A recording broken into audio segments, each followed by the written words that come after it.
If you can be the bank, most importantly, earn an attractive return well above cash without taking uncomfortable levels of risk, while at the same time playing some small part of helping economic expansion and mitigating the risk of economic contraction, what a wonderful outcome. This is The Takeaway with Troy Gayeski, a podcast from FS Investments. We sit down with Chief Market Strategist Troy Gayeski to get the latest on what's happening in the economy and what investors may want to do about it. I'm Harrison Beck, FS Investments content strategist. I'll take Troy through today's top questions so that you can get the takeaway. Welcome, Troy. Hey, Harrison, how are you? I'm doing good. Speaking about these larger trends in the market, you have a new strategy note. It appears on Forbes.com. It's all about the opportunity set in a particular corner of commercial real estate, mortgage REITs. And the headline here is that there are both regulatory and macro trends that are favorable to investing in commercial real estate debt and mortgage REITs in particular. So today we're going to talk about what these favorable conditions are, where they came from, and what they mean for how investors might pick an opportunity. But first, let's be specific about the strategy we're discussing here. There are lots of different ways of investing in CRE and lots of different kinds of REITs. Can you just define what a REIT is and what's unique about the kinds of debt-focused instruments we're talking about today? Yeah, so when you think about REIT, which stands for Real Estate Investment Trusts, the vast majority of client capital that has ever been deployed in real estate is in the equity part of the capital structure. Like think about owning a home. You own the equity, the bank is the senior lender, it's you and them. Maybe they've sold that loan off to Fannie, Freddie, or Ginnie. Then you think about commercial real estate, focused REITs. Vast majority of capital, over 95%, has been invested in the equity part of the capital structure. And just like corporate equity, you have a lot of upside when things go well, but a lot of downside when things go less than well. And so when you think of REITs simplistically, mortgage REITs are there to provide competitive income, right? To grind out a consistent return well above cash. Obviously, the outperformance relative to fixed income the last 5 years has been tremendous because fixed income has just been so tragic, right? The Barclays Ag still roughly flat over a 5-year period, whereas the better managed mortgage REITs have annualized, tax equivalent, high single digit type annualized returns, so much, much higher compound rates over time. And it became very apparent to many at the end of 21, early 22, that you had to roll up the capital structure, go from your equity position to your debt position. In, well-managed mortgage REITs that don't have an overabundance of poorly located office towers, which are in the midst of secular decline, that have dry powder to lend, are in a very enviable position. And the last thing I'll say there, I often talk about it at Efficient Frontier. And the whole point of an efficient frontier is, in order to make more return, you have to take more risk. If you want less risk, you're going to sacrifice return. Right now, the efficient frontier is turned upside down in commercial real estate, and some would say all real estate, including residential housing, where you have higher total return than you do in the equity part of the capital structure, while taking far, far less risk if things continue to go down. That's unusual. That is not something that happens often. Really from 2009, 2010 to the end of 21, it was the complete opposite. The way it should work. You want more return. You go in the equity part of the capital structure. You're taking way more risk, but you're comfortable with that. So what we're urging clients to continue to do is, when you're looking at income solutions, maybe one of your first steps away from cash should be something like senior secured commercial real estate lending, where you have as little risk of loss as we know of in any economically sensitive strategy. And you can earn, a low high to high single digit return, which is a meaningful improvement tax equivalent from what you earn in cash. But yeah, the mortgage REIT versus equity REIT's a very central point of the whole equation. So you're saying that there is a portfolio function that this kind of investment can solve or can work towards, which is this goal of income. And you're saying that there's this unique change in that, whereas previously investors have been looking towards equity, there is a potential opportunity within the debt side of commercial real estate investing. Where has that shift come from? What are the trends, both historical and current, that are pushing that potential opportunity to come into the foreground? Yeah, I'll discuss that in a second. But before we even get into that, I just want to also be clear with the audience, because there are a whole host of different mortgage REITs out there, and some are really well run by very smart people. But unfortunately, prior to anyone understanding that like office was going to enter this horrific secular trend, I refer to poorly located office towers as the second great secular slow motion train wreck in commercial real estate. The first was what happened to bricks and mortar retail. The second is now it's secular, not going away. It's slow motion. And make no mistake, if you're the owner of those properties, it's a train wreck. There's other newer mortgage REITs that have launched that are clean vintage and are focused on the right sectors like we are: industrial, multifamily, hospitality, and far on the fourth, retail. And that's not a bad strategy. However, the thing to remember in mortgage REITs is it's not like RICs or perpetual BDCs, where you have to meet certain level of diversification tests before you actually launch as a public fund. So, if you have 3 or 4 or 5 loans, you better hope nothing goes wrong in one of those 3 or 4 or 5 loans. By the way, it very rarely does. Typically loans default closer to maturity, unless they're terribly underwritten. It shouldn't happen. But if it does, you're just taking a very different risk than investing with a diversified mortgage fund that has de minimis poorly located office tower exposure, that's leaning into the best sectors, that has dry powder to lend. And then, of course, there's always the difference between listed versus unlisted. Obviously, listed mortgage REITs, yeah, they have income, but they got a lot of vol, baby. I mean, just, wicked levels of volatility. But the unlisted REITs do not have that same level of volatility, which puts the timing of the entry and exit completely back on the client. And that's really, really hard to do. So sorry, I didn't mean to cut off your question. I just wanted to get that because it's a big space. And, sometimes when you say mortgage REIT, people think listed mortgage REITs, or they look, hey, this one just started, it looks cool. And again, a lot of this is skill. A lot of it is luck, quite frankly. Well, and I think that's a great point, and I'm glad you brought it up, because listed versus unlisted, I think, is really important when an advisor is talking to a client that might not be, frankly, as familiar with private markets, to understand how that's going to change their experience. And it sounds like give them more flexibility.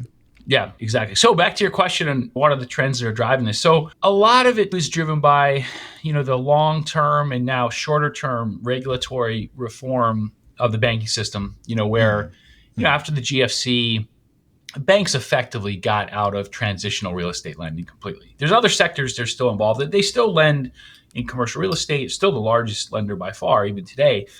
But where we are today is you have a lot of banking institutions that are in good shape, but they'd like to be in great shape, right? And so one of the ways you move from good shape to great shape is, if you're heavily lending historically to commercial real estate, you may be fine, right? But it might serve you better to, the term is rebalance. That's a euphemism, by the way. Rebalance some of that exposure, and maybe have more commercial industrial loans, more single family loans, more agency pass-throughs, where pass-throughs are very, very wide now. So when banks are more reluctant to lend, that leads to more opportunity for private lenders. That's point one.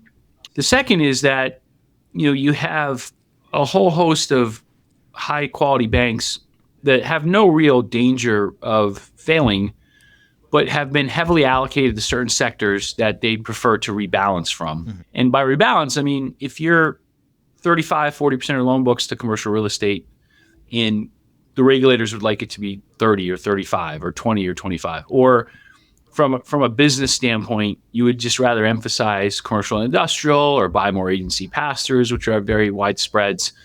One of the ways you can get to that outcome as efficiently as possible is find private lenders like ourselves that have dry powder, that can lend into a liquidity vacuum like we've been doing, for the last 2 years.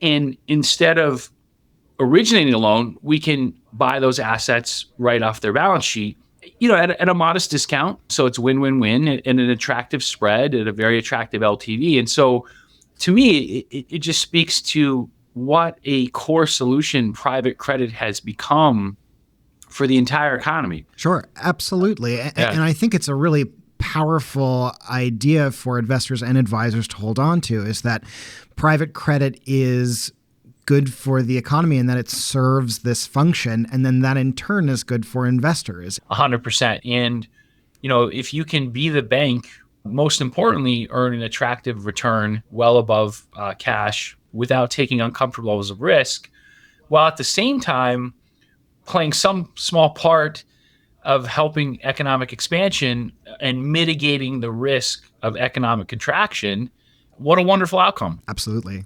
Well, let's take this moment to think about investor sentiment a little further, especially when we talk about commercial real estate. The news coming out of commercial real estate so often these days is about the office tower sector, and it's often not very good. Some investors might be turned off by a market that's been experiencing such a public challenge. So are troubled office towers a reason for investors to avoid CRE or avoid mortgage REITs? Certainly not, although you have to be, again, this is what I discussed earlier, you have to look through the balance sheets and at least ask the tough questions of, how much poorly located office tower exposure do you have? And I think the good news for any mortgage lender, regardless of whether you're a bank, an insurance company, the CMBS market, a REIT, whether publicly traded or not, is the vast majority of losses through this second great secular slow motion train wreck will be borne by equity investors, which is how it should be. I mean, that's the whole point. Equity gets the upside, equity gets the downside.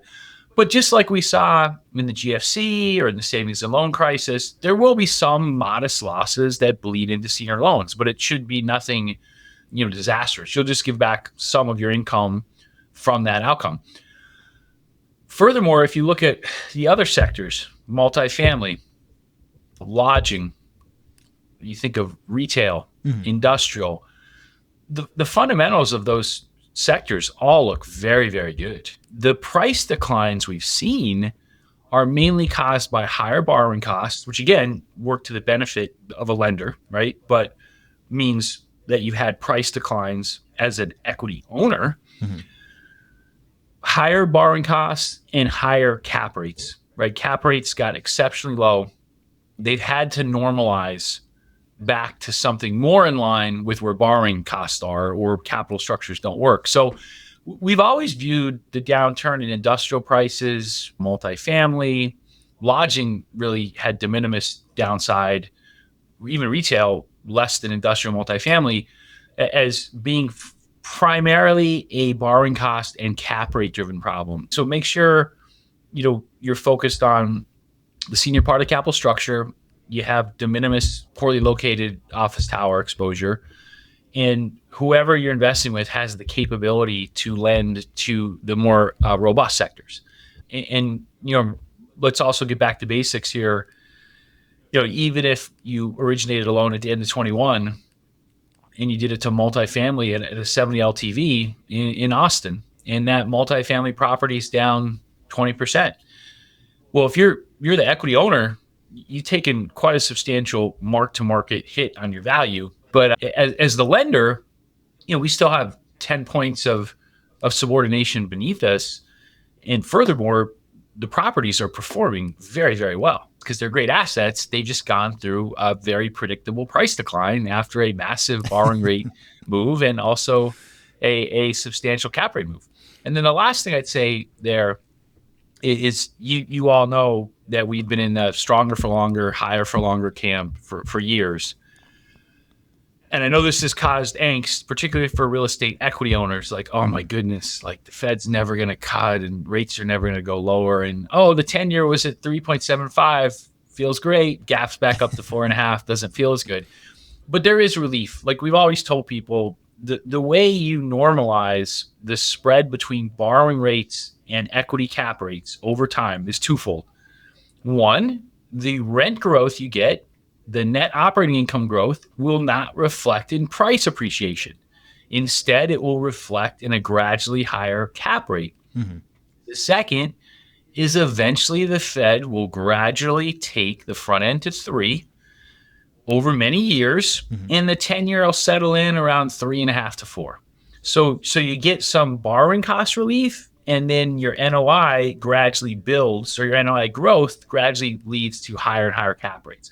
And that's exactly what's playing out. We're just very happy we're senior lenders and not equity owners right now. Sure, absolutely. And these are the really important conversations between investors and advisors about understanding commercial real estate through really knowing what's happening in fundamentals, really knowing what's happening from one sector to another, and having that kind of long-range view. And with all of that in mind, you already sort of spoke to this, but what are the characteristics of a potentially well-performing mortgage REIT? What are the market opportunities that investment should maybe be taking advantage of? Is there anything we haven't covered yet?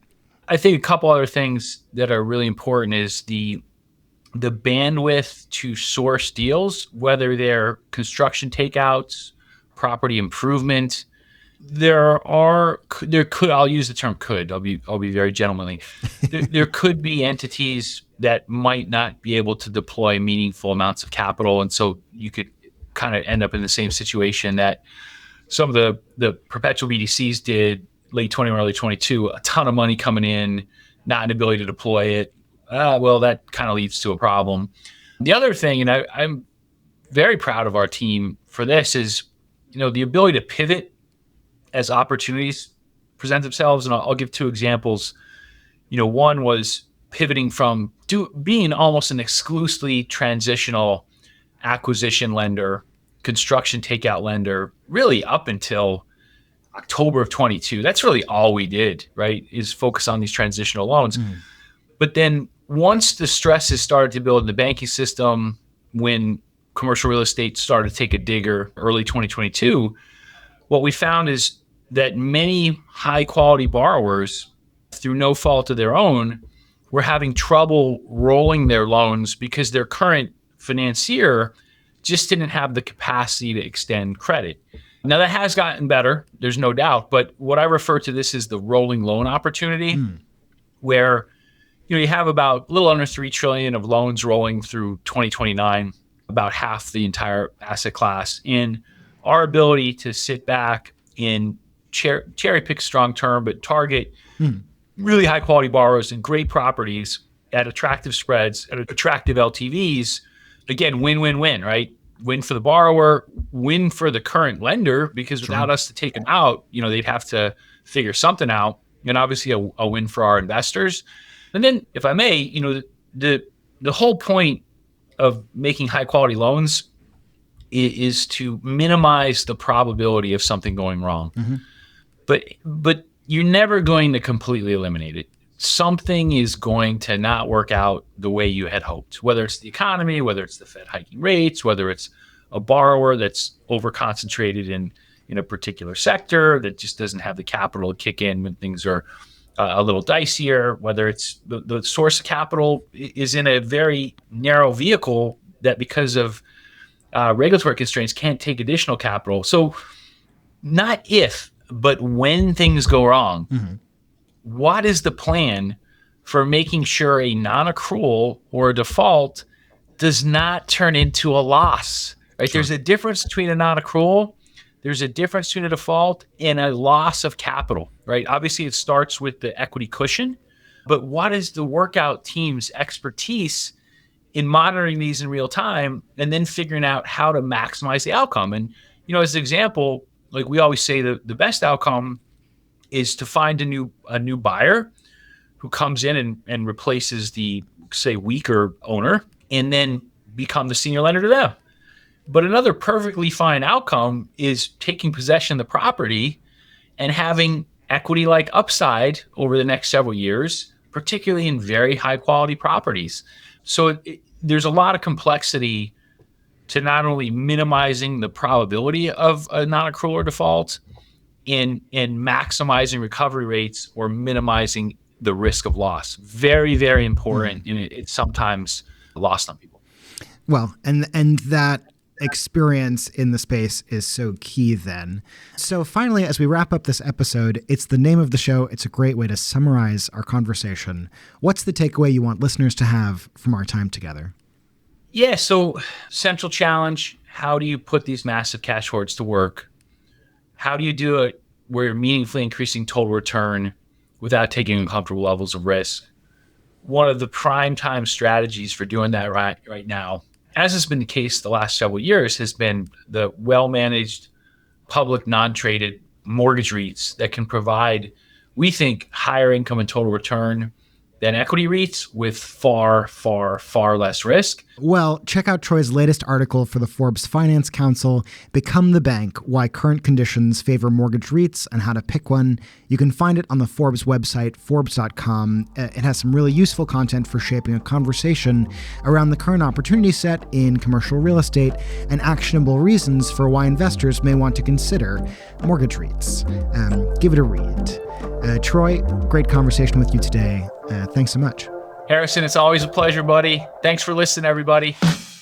Read Troy's full strategy note and get up-to-the-minute investment strategy, research, and more at fsinvestments.com. This episode was recorded at the FS Investments headquarters in Philadelphia's historic Navy Yard and in our New York executive office. It was hosted by Harrison Beck and edited and engineered by Aaron Sherman.